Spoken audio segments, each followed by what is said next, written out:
Queridos irmãos, estamos aqui mais uma vez para falarmos ensinos e parábolas de Jesus. Nós já falamos sobre a parábola do semeador e hoje vamos falar sobre o bom samaritano.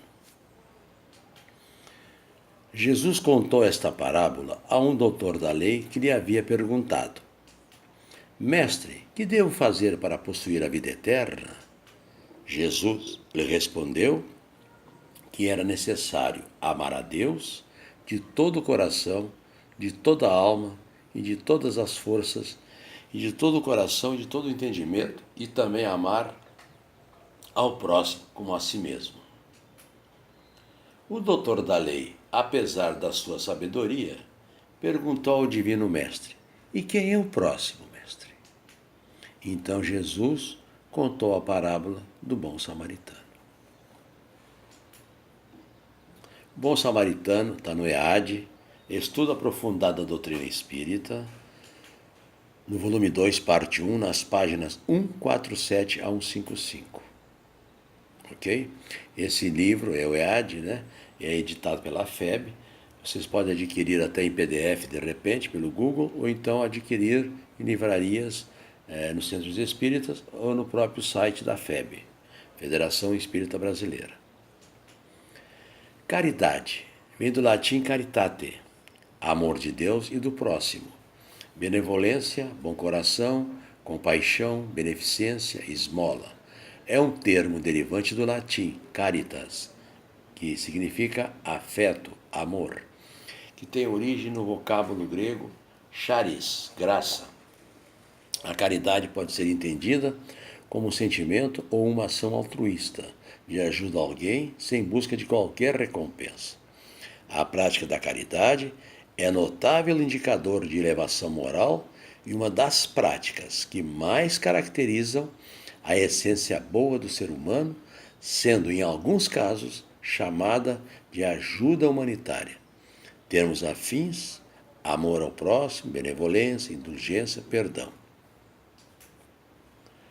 No Livro dos Espíritos, na pergunta 886, Kardec pergunta à espiritualidade maior: qual o verdadeiro sentido da palavra caridade, como entendia Jesus? Aí vem a resposta: benevolência para com todos, indulgência para com as imperfeições dos outros e perdão das ofensas. São três letrinhas, três frases, difícil, mas não impossível, meus irmãos. É o famoso BIP. Já conversei falei sobre na parábola do bom semeador, né? O semeador, né? É benevolência para com todos, indulgência para com as imperfeições dos outros e perdão das ofensas. Esse BIP tem que estar sempre no teu coração, na tua mente, para você aplicar a qualquer momento. Interpretar a parábola do bom samaritano segundo o entendimento espírita. Essa vai ser a nossa conversa no assunto de hoje. Esta parábola é um exemplo de como se deve praticar a caridade. Está no Evangelho de Lucas, no capítulo 10, versículos 30 e 35. Texto evangélico. Jesus então falando, comentando a parábola, né?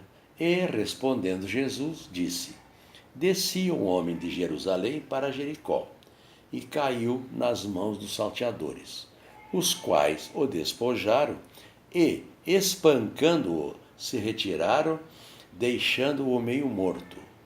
E ocasionalmente descia pelo mesmo caminho certo sacerdote, e, vendo-o, passou de largo. E de igual modo também um levita, chegando àquele lugar, vendo-o, passou de largo. Mas um samaritano, que ia de viagem, chegou ao pé dele e, vendo-o, moveu-se de íntima compaixão e, aproximando-se, atou-lhe as feridas, aplicando-lhes azeite e vinho, e, pondo-o sobre a sua cavalgadura, levou para uma estalagem e cuidou dele. E, partindo ao outro dia, tirou 2 dinheiros e deu-os ao hospedeiro e disse-lhe: Cuida dele e tudo o que de mais gastares, eu te pagarei quando voltar. Está no Evangelho de Lucas, no capítulo 30, versículo 30 a 35. É bom lembrar que a rivalidade que existia naquela época de Jesus entre samaritanos e judeus é igualzinho que existe hoje entre palestinos e judeus.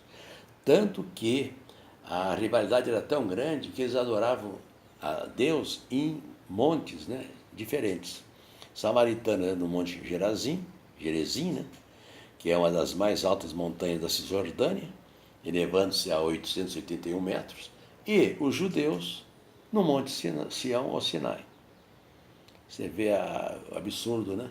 As pessoas, imagina eu adorar a Deus ali na esquina, você adora a Deus lá na pracinha, ou adora naquela igreja ou nesta igreja. Não tem essa, Deus é um só, né? Mas essa é a história, é o histórico daquela época.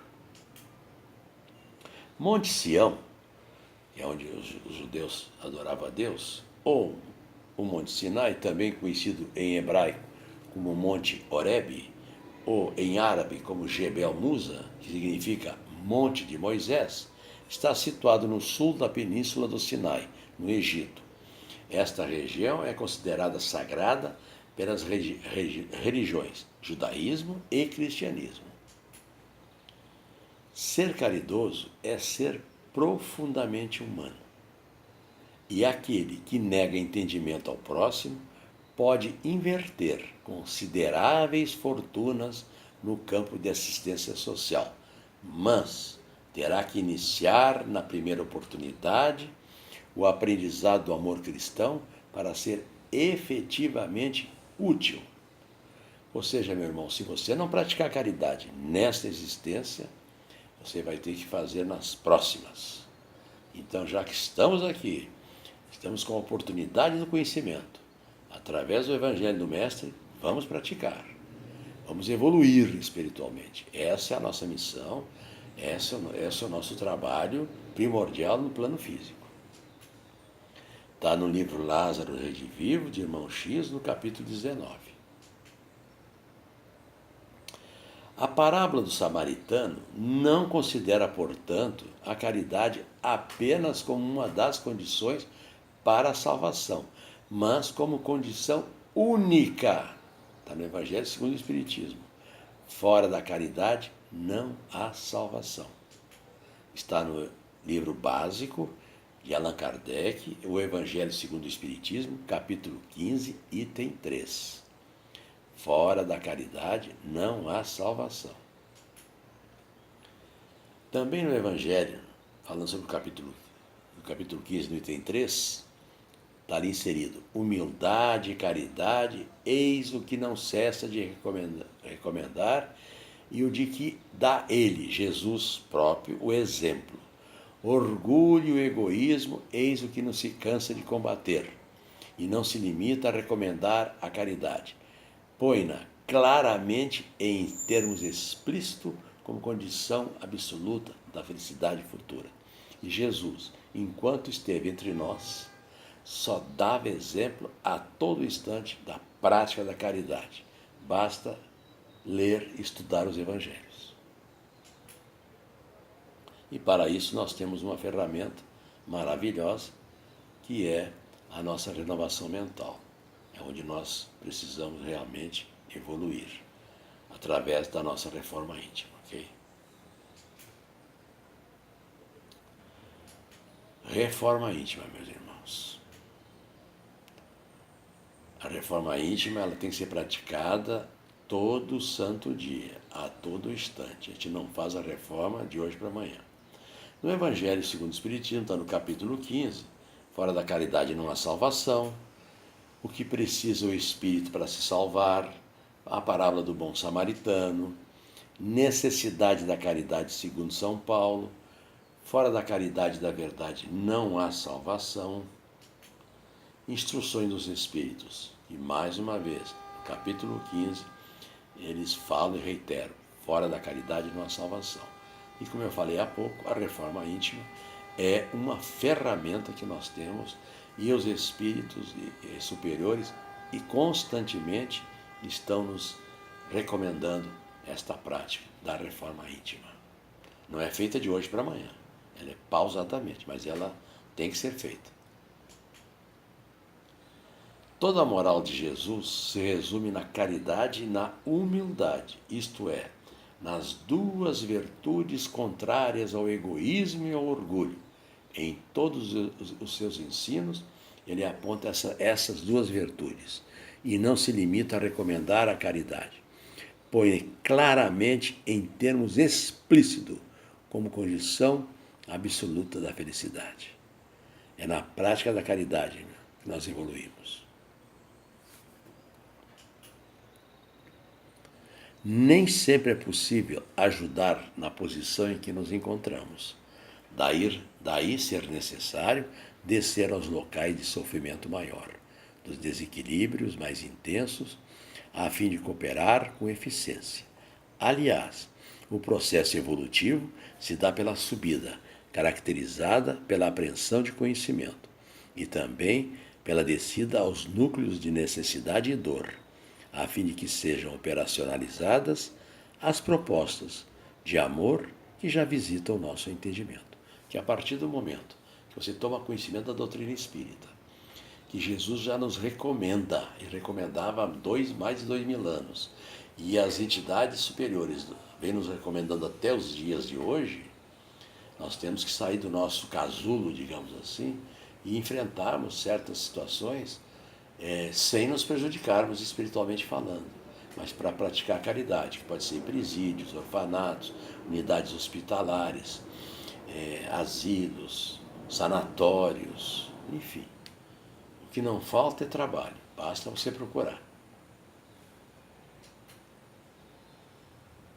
No capítulo 19, na página onde fala a caridade em Lázaro Redivivo, irmão X, ele fala para nós: este é um exemplo de como se pode descer aos planos vibratórios, onde a dor reside, sem que ocorra prejuízo de qualquer natureza.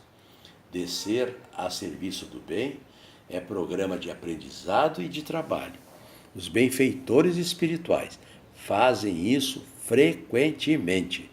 Saem de suas esferas superiores e descem a Jericó dos nossos corações, ainda presos aos interesses transitórios do mundo.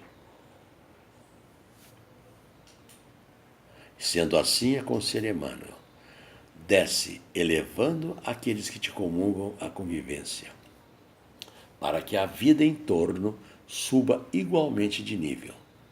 Nesse sentido, não te esqueças do Mestre que desceu até nós, revelando-nos como sublimar a existência. Todavia, por descer, elevando quantos lhe não podiam compreender a refulgência da altura, é que se faz o caminho de nossa ascensão espiritual. A verdade de nosso gradativo aprimoramento e a vida de nossas vidas a erguer-nos a alma enraizada no erro para a vitória da luz. Está no livro Religião dos Espíritos, pelo Espírito Emmanuel, no item Desce Elevando, nas páginas 71 e 72. Compreendemos assim que se o papel do samaritano é digno de ser imitado, se o homem caído aprendeu com a sua própria queda, e se o levita e o sacerdote ainda terão que evoluir nas reencarnações sucessivas, o hospedeiro é alguém que presta ou disponibiliza o seu serviço, ainda que remunerado, mas nem por isso sem méritos, porque o plano de aprendizagem e melhoria espiritual se dá também na intimidade de nossa atuação profissional. Interessante esse trecho aí, né? Vocês devem reler. Tá?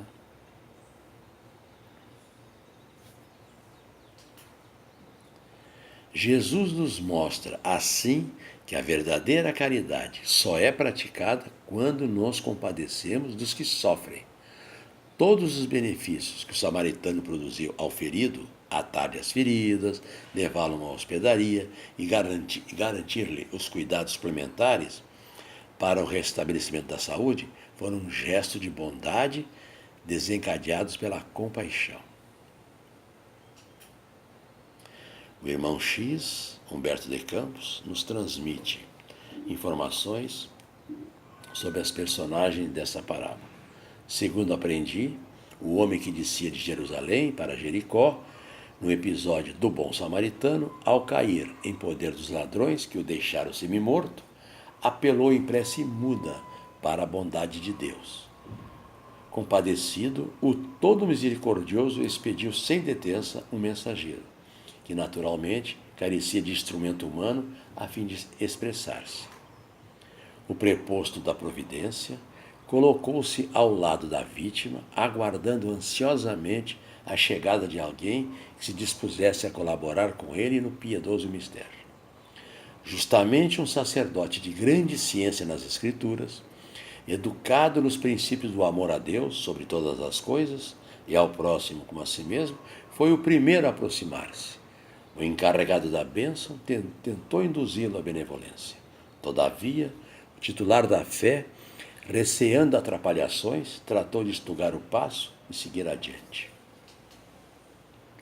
Logo em seguida, um levita igualmente culto apareceu no sítio e o benfeitor das alturas rogou-lhe a cooperação.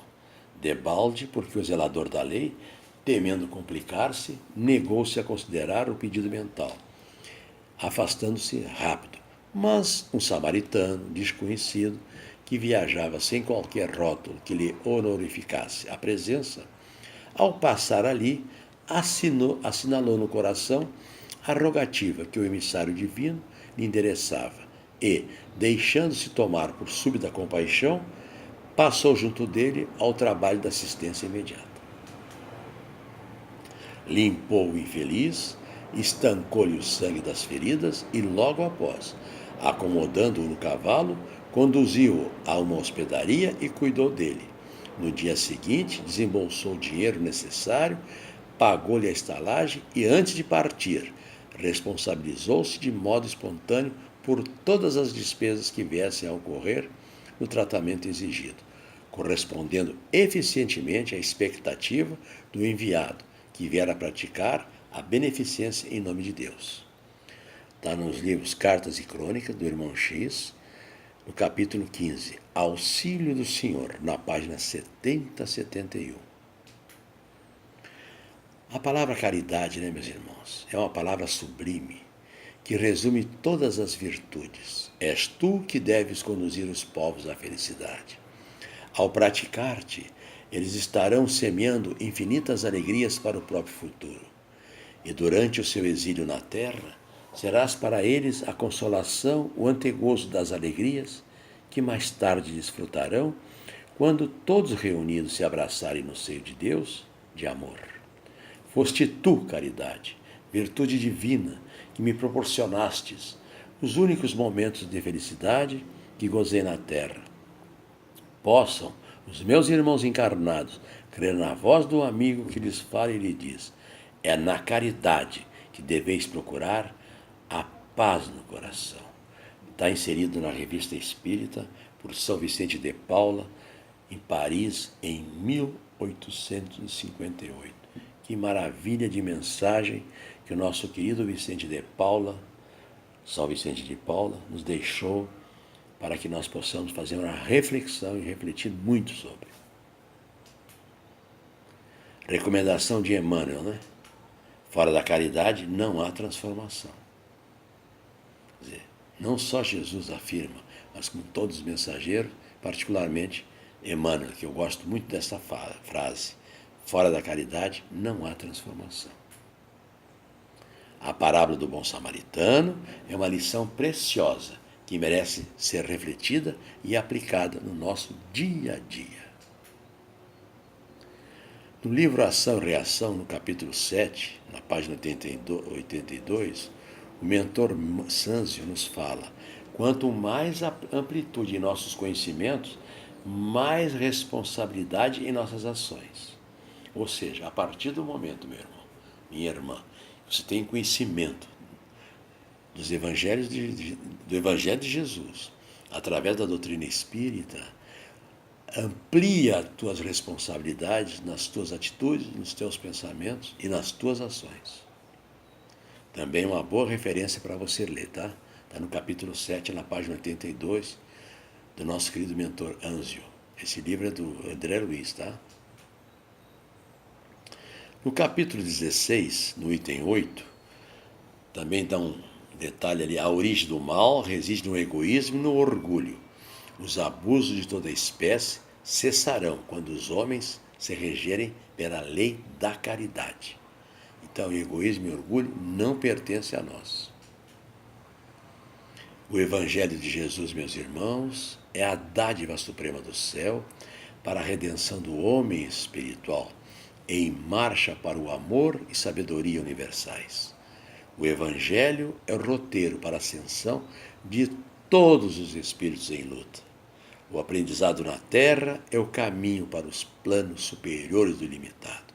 Esta mensagem é para você, meu irmão, para você, minha irmã, para você que aceita, que acredita no Evangelho, que conhece a doutrina ou está conhecendo a doutrina. Está aí uma frase, um comentário maravilhoso para a reflexão. Essas aí são as referências que eu falei anteriormente, né? No EAD. Tem 12 referências aí. Ó. Então eu vou deixar um pouquinho para que vocês possam copiar, caso queiram, né? Evangelho segundo o Espiritismo, depois vem o do Michel Bruce, né? Também, Carva Schutel, né? Aí a sequência, a sequência das referências. Cartas e Crônicas, Lázaro de Vivo, O Pão Nosso, Pensamento e Vida, Religião dos Espíritos, tudo isso são livros para vocês fazerem a reflexão e a recapitulação. Queridos irmãos, chegamos ao fim de mais uma parábola. Muito obrigado pela atenção, obrigado pela colaboração em assistir, em ler e estudar esta parábola. Estamos aqui às ordens. Qualquer dúvida, por gentileza, nos remeta um e-mail: evangelionolar.rj@gmail.com, aos cuidados de Edson. Que Deus nos ilumine, Jesus nos proteja hoje e sempre. Graças a Deus.